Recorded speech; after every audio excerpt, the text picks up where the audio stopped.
नमस्कार दोस्तों, स्वागत है आप सभी का आपके अपने YouTube चैनल जॉनप्रिया जीके पर। दोस्तों, उत्तर प्रदेश में पंचायत चुनाव को लेकर तैयारियां शुरू हो चुकी हैं और दावेदार इस बात का इंतजार कर रहे हैं कि आखिर पंचायत चुनाव कब होंगे और उनके गांव में कौन सी सीट आने वाली है। इसी विषय पर आज हम आपको बहुत ही महत्वपूर्ण जानकारी देने जा रहे हैं। सबसे पहले बात करते हैं पंचायत चुनाव की तारीखों को लेकर चल रहे मसले की।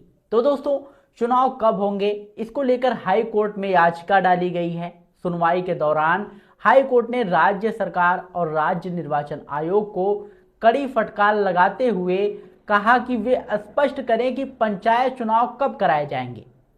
तो दोस्तों, पहली और दूसरी दोनों सुनवाई में सरकार ने हलफनामा दाखिल करते हुए कहा कि फिलहाल वे चुनाव कराने की स्थिति में नहीं है और थोड़ा और समय चाहिए। हाईकोर्ट ने फिलहाल फैसला सुरक्षित रख लिया और बहाना यह बताया गया कि प्रदेश में एसआईआर चल रहा है, जिसकी वोटर लिस्ट 10 अप्रैल को आएगी और साथ ही जनगणना से जुड़े कार्य भी शुरू हो चुके हैं और आने वाले दिनों में इस पर फिर सुनवाई होगी और जैसे ही अपडेट आएगा हम आप तक पहुंचाएंगे। तो दोस्तों, अब बात करते हैं सबसे बड़ी चिंता की, जो कि गांव में कौन सी सीट आएगी और आरक्षण कैसे तय होगा।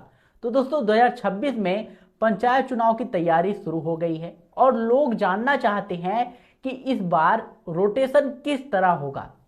तो रोटेशन का मतलब होता है सीट का बदलाव, यानी जो वर्तमान सीट आपके गांव में है वह 100% अगले चुनाव में नहीं आनी चाहिए। यदि अभी सामान्य सीट है तो सामान्य महिला आ सकती है, लेकिन फिर से सामान्य नहीं आएगी।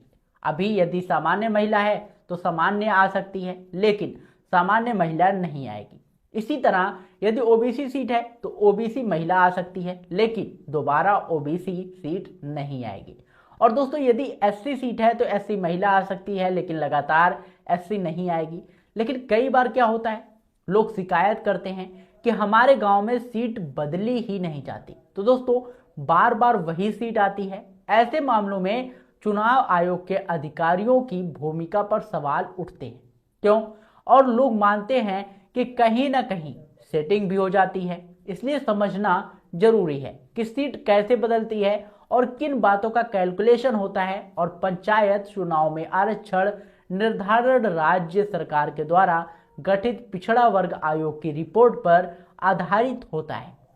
सरकार पर निर्भर करता है कि वह पिछड़ा वर्ग आयोग कब बनाती है। माना जा रहा है कि यदि चुनाव 2026 में कराने हैं तो आयोग जल्द ही गठित होगा। आरक्षण 2011 की जनगणना और 2015 के रैपिड सर्वे पर आधारित होगा। क्यों? क्योंकि ओबीसी की आबादी कितनी है, एससी की कितनी है, यह सब देखकर आरक्षण तय किया जाता है। ओबीसी को अधिकतम 27%, एससी को 21% और एसटी को 0.56% आरक्षण दिया जाता है। लेकिन दोस्तों, यदि किसी गांव में ओबीसी की आबादी कम है तो वहां 27% सीट नहीं मिलेगी। जितनी आबादी है उसी के अनुपात में सीट दी जाती है।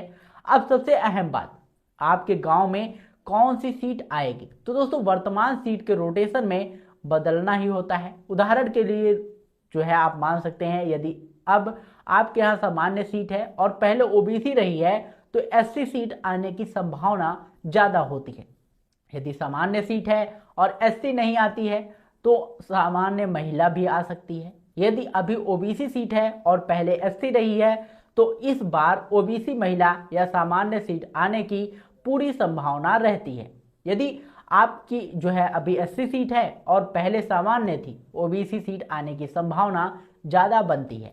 यदि एससी सीट है और पहले ओबीसी थी तो सामान्य या एससी महिला सीट भी आ सकती है। हालांकि यह अंतिम तय नहीं होता, क्योंकि जातिगत आबादी का आंकड़ा भी महत्वपूर्ण भूमिका जो है निभाता है। लेकिन दोस्तों, यदि आपको लगता है कि आपके गांव में रोटेशन सही तरीके से लागू नहीं हुआ है तो आपत्ति दर्ज कराना आपका अधिकार है।